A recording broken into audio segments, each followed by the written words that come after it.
प्रेमिकाओं का कोई नाम नहीं होता, उनका कोई चेहरा भी नहीं होता।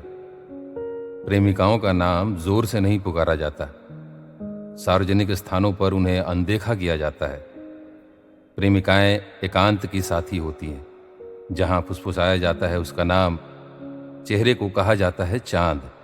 माँ की मृत्यु से टूटा, बहन की रुखाई से परेशान, पत्नी से उबा हुआ पुरुष प्रेमिका की बाहों में पनाह पाता है। दुखों का अस्थि कलश प्रेम की गंगा में बहा आने को आतुर, प्रेमी एकाएक शिशु बन जाता है। प्रेमिका इस शिशु को मन में धारण करती है, छिपा लेती है अपने आंचल में। प्रेम का ये सबसे पवित्र क्षण होता है, लेकिन ये पवित्र क्षण केवल एकांत में संभव है। मौज में प्रेमी प्रेमिका को फूल और खुशबू पुकारता है, कहता है तुम 40 में भी 29 की लगती हो। 29 में मिलती तो हम साथ फिल्म देखने चलते। अब कोई न कोई तो टकरा जाएगा थिएटर में। यूं सबके सामने तमाशा बनाना ठीक नहीं। प्रेमिका अनसुना करती है प्रेम को तमाशा पुकारना। पूछती है चाय तो पियोगे ना? खूब अदरक डालकर बनाती है चाय, देर तक खौलाती है चाय नहीं मन। फिर कसैलापन दूर करने 1 चम्मच चीनी ज्यादा डाल देती है। प्रेमी को उसके हाथ की बनी चाय खूब पसंद है। प्रेमिका सुख की सबसे आखिरी हिस्सेदार होती है, दुख की पहली। प्रमोशन मिलने पर पुरुष सबसे पहले पत्नी को फोन करता है, चेक बाउंस हो जाने पर प्रेमिका को।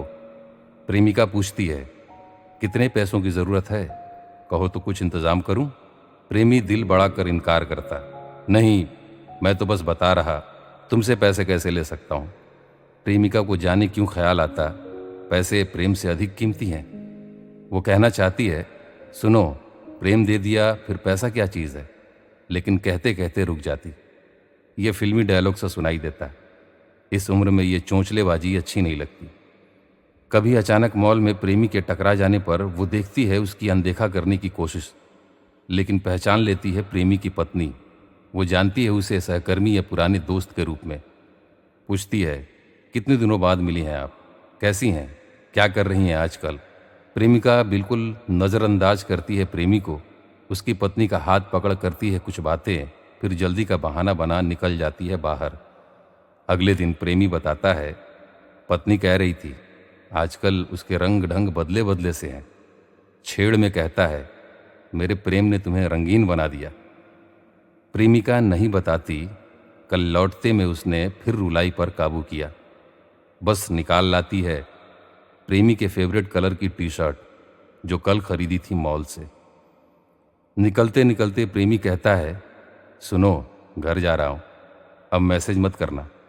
फोन बच्चों के हाथ में होता है अक्सर।